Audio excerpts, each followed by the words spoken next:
Hey guys, how's it going? It's SHENPAI JEIKU here with another video. This time I'm going to be making a theory on Tobias, a character from the Pokemon anime who we know next to nothing about.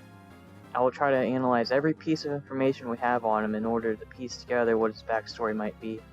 And I'm talking about him because I'm sure he'll return in the Pokemon anime very soon, especially with the figurines and with the attraction of the Pokemon World Championships.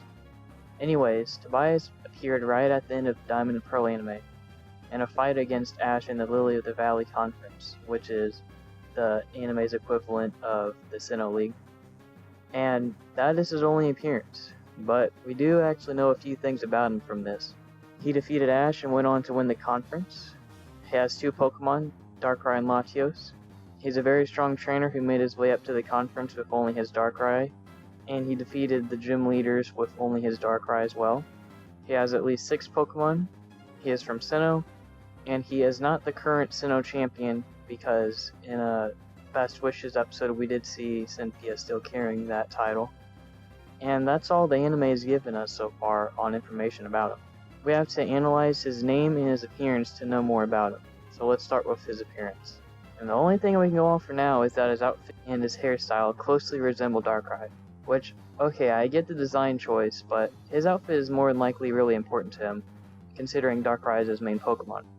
And now, the only other thing about him we can go off of is his name. He is named Takuto in the Japanese version, which is most likely a nod to the TCG champion of the senior division of the 2009 World Championships, Takuto Itagaki. And no, Takuto doesn't mean prodigy in Japanese. I have no idea how this idea came to be because prodigy is Tensai, but after a quick Google search it seems like it came from a character from Inazuma 11 named Shindo Takuto. Shindo meaning child prodigy. Anyways, his Japanese name isn't really of much interest to theorizing on his backstory though. This is where the name Tobias comes into play.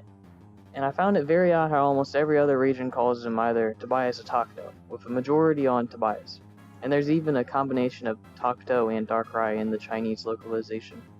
Anyways, why did the majority of regions localize his name as Tobias? Well, as you've seen from the thumbnail, I believe that the name Tobias is most likely a reference to Tobias in the Book of Tobit. And if you don't know what that is, it's a Jewish work and it's in some Bibles like the Catholic Bible, and it should be in the Christian Bible, but I beg to differ. Anyways, I believe that Tobias in the Pokemon world is most likely loosely based on the Book of Tobit because of his localized name. So let me run through a quick Speedy Gonzales version of Tobias' role in the Book of Tobit. It's a pretty nice book that teaches good lessons, so read it if you want before I spoil you. So in the Book of Tobit, Tobias is the son of Tobit, and he goes on a journey in order to retrieve some money and media for his dad, because his dad is blind and he does not trust his wife. So God answers Tobit and Sarah's prayers about wishing to die by helping them with their problems. Sarah I'll get on to more later.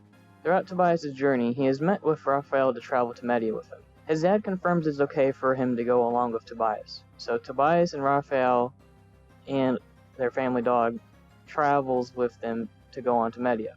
And along the way, Raphael tells Tobias to catch a fish and gut it for use later on their way there. This is where Tobias meets Sarah, and he instantly falls in love with her, and Sarah tells about the demon Asmodeus killing all of her husbands on the day of their wedding night. But Raphael tells him to use the fish that they called earlier, and he uses the fish and then the demon is rebuked, exactly like Raphael said. So then Tobias gets situated there for a little bit, and he heads to Media finally, gets his money, goes back to his dad's home, and upon returning, Raphael greets the dad and then he cures his blindness. And then he reveals that he's an archangel sent by God to help. And that's about all there is to it for Tobias' journey in the Book of Tobit. I'll let you know a quick rundown of the Book of Tobit. We can move on to what I think Tobias' backstory will be, which like I said will be loosely based off this book. To start off with, I think a sort of sad and uplifting backstory for Tobias is what is needed for the writers to have for us to accept him as one of the strongest trainers, because otherwise he'd just be a random character that is written in solely as a Mary Sue for beating Ash in the conference. So let me start speculating with some simple questions that will eventually develop his backstory. And the main question is, why does Tobias have a DARKRAI? So I believe that much like in the Book of Tobit, I think that Tobias must go on a journey in order to do something for his dad. Now this is going to be completely speculation from here on out. Growing up, Tobias sees his dad in battle, training to become a strong trainer with his main Pokemon, his DARKRAI. Tobias gets really moved by this and wants to be a really strong trainer when he grows up. When Tobias gets older, presumably just a little bit before the time of the conference, something bad must have happened to his dad that made him not be able to continue on with his training. So, his dad gives him his DARKRAI, and Tobias already knows what to do, to continue his dad's dream. Also worth noting is that he commands his DARKRAI in a pose when he says a move. He could have easily just copied what he saw his dad doing with that pose. Perhaps DARKRAI represents the demon in the Book of Tobit. And I know, it differs from the Book of Tobit a little bit, but this next point will basically confirm this. Another thing that is rather interesting is his outfit. Remember earlier how there wasn't really much to go on besides that it's most likely really important to him? Well, I believe we can tie it into his backstory so far now. But how does it fit in? Well, first we have to know what the red thing is called. And it's called a mantle. A mantle. Have you ever heard the phrase take up or assume the mantle? Well, it actually comes from the Bible, and it basically means to carry on the ways of the person that were before you. And I would like to say that this confirms my assumptions about Tobias' dad so far. That when his dad became bedridden, he gave his son his DARKRAI, along with his mantle. Okay, enough about DARKRAI. Let's move on to his other Pokemon, LATIOS.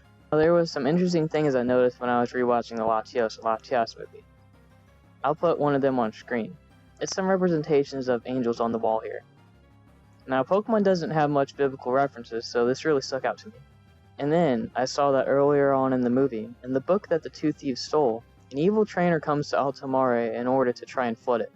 But two kids turn into a LATIOS and LATIAS and ask their LATIOS and LATIAS friends to help, and they make a Soldew to get rid of the evil monsters, which are an Aerodactyl and Kabutops. I believe that the Soldew represents the Archangel in the Book of Tobit, because it's almost exactly like what happened to it, where God responded and helped out some people's problems with an Archangel. Now, this next point is really interesting. This was when Ash was chasing down LATIOS that just transformed into a girl, if I remember correctly. Now, do you see that? Okay, let's not worry about that for now, but the other Pokemon we know for sure are a Mew in its ancient form and a Dragonair. The Mew part is most likely a reference to the first Pokemon movie. As for the Dragonair, I'll talk more about that later, so just keep that in mind. Alright, now, this thing. I know it might sound crazy, but what if this Pokemon is actually an early prototype of DARKRAI? I mean, this movie was made way before Diamond and Pearl, so this would be a huge Easter egg. And it would be a really nice place to put a reference to the demon in the Book of Tobit, along with the representation of the Archangel. Alright, so let's compare some sprites of DARKRAI to this Pokemon right here, just for the fun of it. This is the final design of DARKRAI, the prototype of DARKRAI, and I'm just going to say that this thing is the beta of DARKRAI. And you have to admit, they do have some striking similarities. If that Pokemon really is DARKRAI, then it would make a lot of sense. And what if that Mew was a giant foreshadow to Project Mew, which is a recent research project in the anime for trainers to find Mew, and serves as about when we get to know Tobias' backstory, which might have something to do with Project Mew. Anyways, now the backstory part to Tobias. Alright, so how does Tobias have a LATIOS on his team? Well, LATIOS and LATIAS are almost always seen right next to each other, and they are also compassionate Pokemon that can understand human speech, emotions, and thoughts. I think either one, or most likely both LATIOS and LATIAS encounter him when they were flying, and they take a liking to Tobias and his path to keep on continuing his dad's dream after a battle with his DARKRAI. And I think this would have to take place shortly after he started his journey. Alright, and that's about it for all we could analyze on Tobias. Tobias in the Pokemon world is definitely loosely based on the Book of Tobit's Tobias, although there most likely isn't an equivalent of Sarah for Tobias in the Pokemon world, nor do I believe that his dad doesn't trust his mom. And that's about it for what I can come up with for his backstory. So let's move on to the only thing left, which are his other 4 Pokemon. He has at least 6 Pokemon, all of which are probably strong ones. The only 2 Pokemon we know for sure that he has are his DARKRAI and his LATIOS. But we do actually have a clue on what his other Pokemon might be. In the Japanese dub, after Tobias defeats Ash's Gible with his DARKRAI, he says, "Had I been without DARKRAI, I would have certainly been done in by Draco Meteor." This most likely means that his other Pokemon are all Dragon types, and this leaves the door wide open for Pokemon in Generations 1 through 4. Well, I guess it could also have Generation 5. Anyways, let's move on to some likely candidates who his other 4 Pokemon might be. And as I said before, I think LATIOS is definitely almost certainly on his team as well, and I would not be surprised at all if Tobias also has LATIOS. And do you remember that screenshot from the LATIOS and LATIOS movie? Well, I think he actually has this Dragonair. If he does have a Dragonair on his team, it could represent the family dog that went along with Tobias and Raphael in the Book of Tobit. Maybe the Dragonair stuck by Tobias' family and went along with Tobias on his journey. Alright, another Pokemon he might have on his team is the Garchomp. And I know, there's already trainers that have Garchomp on their team, but, you know, it's the strongest Pokemon in Sinnoh.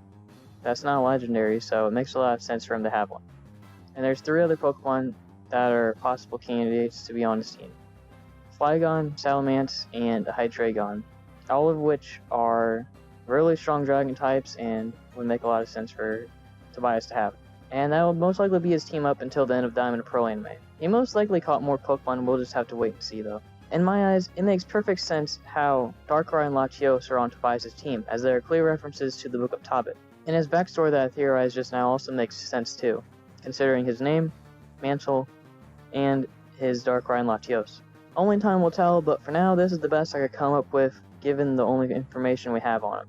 Hopefully we get to see him in the Pokemon World Championships, which I think he has a high chance of being there, as I believe he is most likely striving to be the strongest trainer along with all the other trainers there.